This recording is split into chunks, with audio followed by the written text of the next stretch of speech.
একটি ছেলে শহরে পড়াশোনা করত। সে লজ্জা পেত বলতে, তার বাবা একজন কৃষক।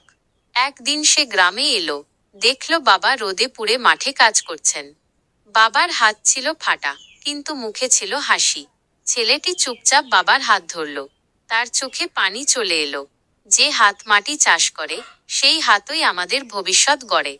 প্রতিদিন এমন শিক্ষামূলক গল্প পেতে অবশ্যই আমাদের চ্যানেল এআই গল্প হাবকে সাবস্ক্রাইব করে পাশেই থাকুন। ধন্যবাদ। একটি ছেলে শহরে পড়াশোনা করত।